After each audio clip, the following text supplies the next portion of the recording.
When you are creating two-dimensional arrays, sometimes what you want to create is a matrix of information. So in mathematics, okay, what's a matrix? So a matrix is essentially rectangular as organization of numerical data. Okay, so sometimes it acts kind of like a chart or a table, but it's rectangular and it has numbers. So let's take a look at how we can use a matrix or a two-dimensional array to represent a matrix of information. Okay, so what we're going to do is we're going to create a program. So roll some dice. So I like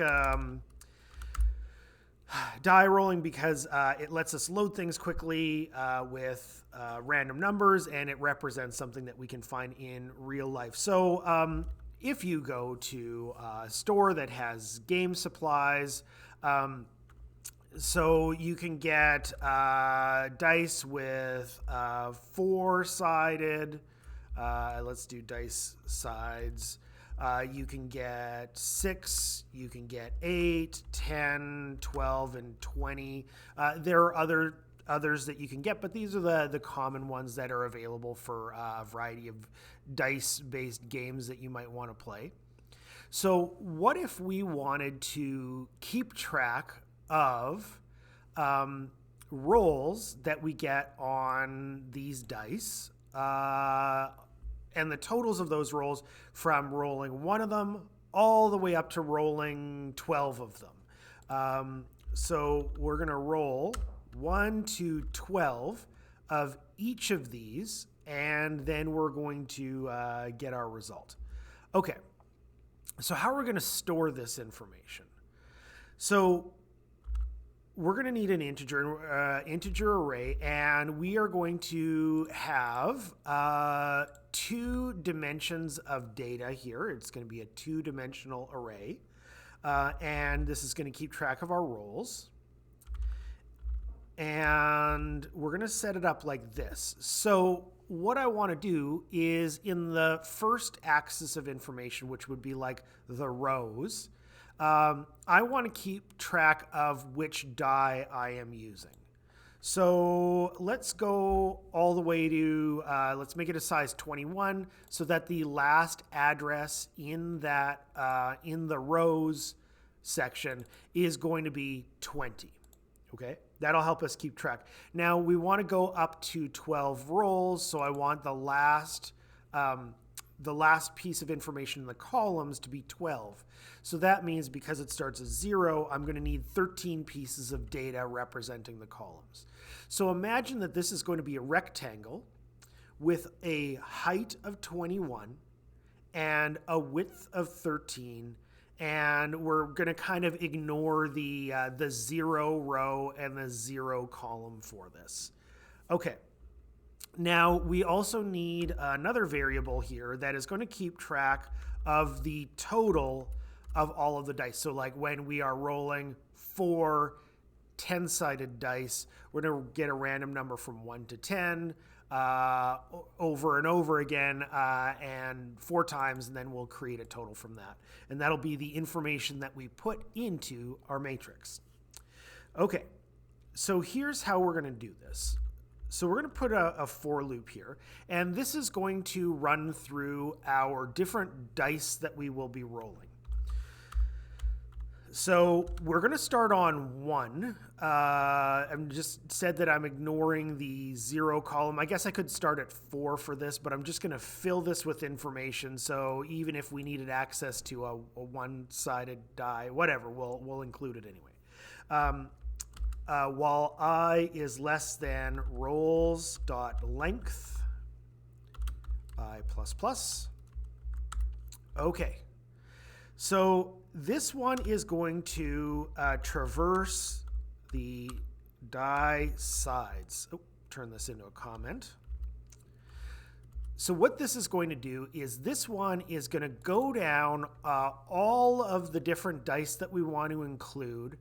And then the code that we're going to get in here is going to fill in the rows for each of them. So it's going to start on 1, and then it's going to fill in all 12 of the data points in that row with the appropriate amount of dice. So now what we've got to do is this one is traversing the rows.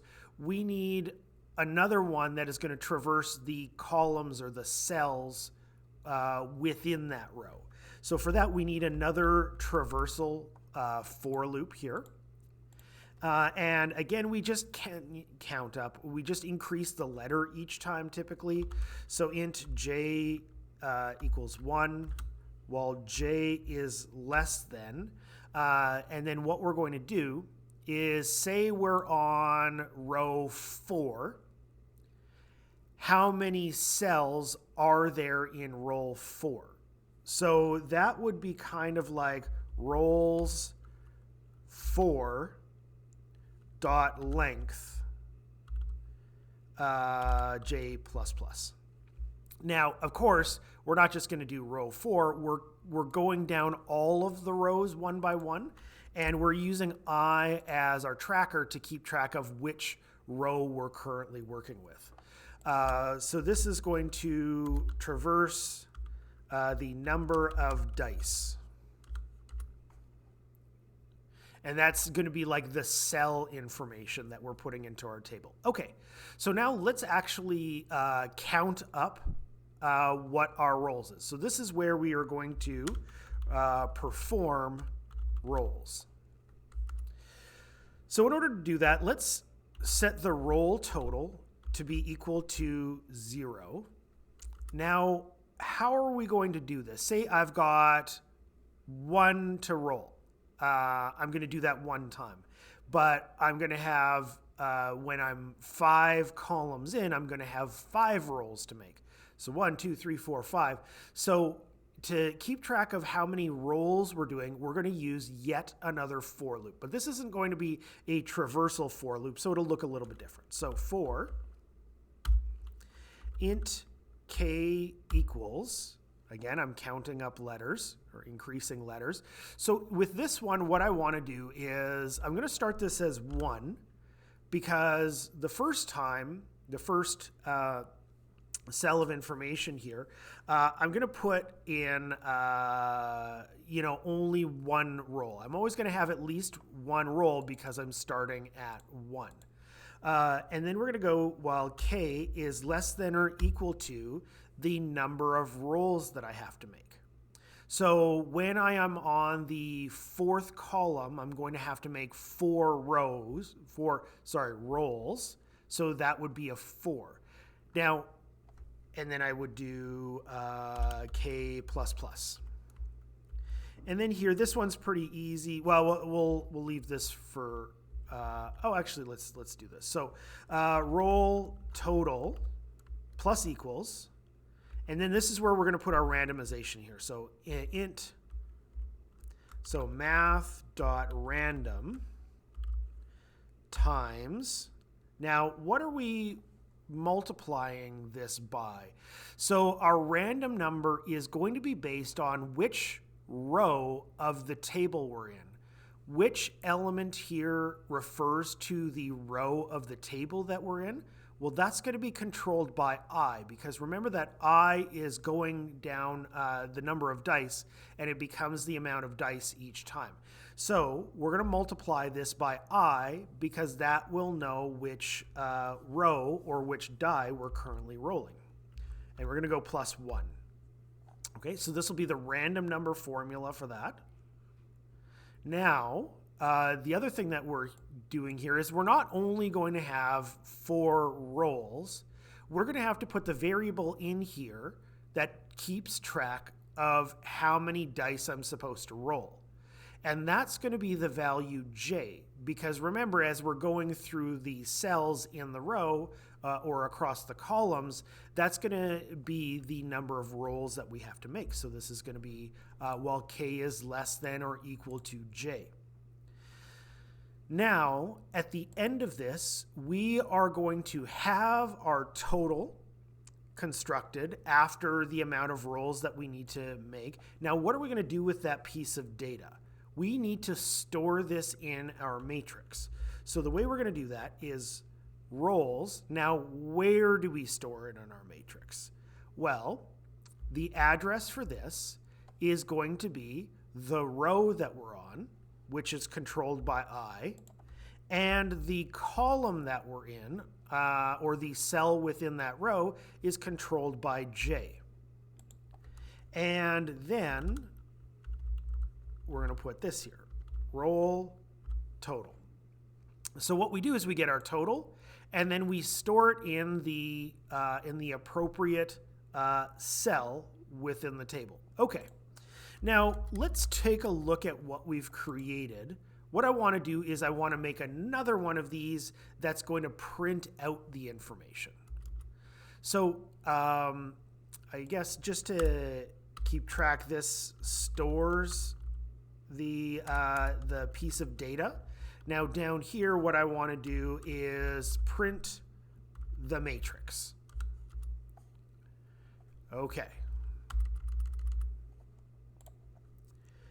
All right, so here, what we need to do is we need to write 2 for loops. Now, this one is going to traverse the number of die sides. So this is going to go down the row. So I'm going to copy and paste because this one is going to do exactly what the previous section did. And then we're also going to need inside this one here, which is going to traverse the number of dice that we're going to be rolling. So this is, again, for the rows, and this is for the columns. Okay. Now what I want to do is I want to print out or output the piece of data that is in that row and column. So the way we would do that is system.out.print rolls I, which is the row, J, which is the column, and then we're going to add a space on here as well.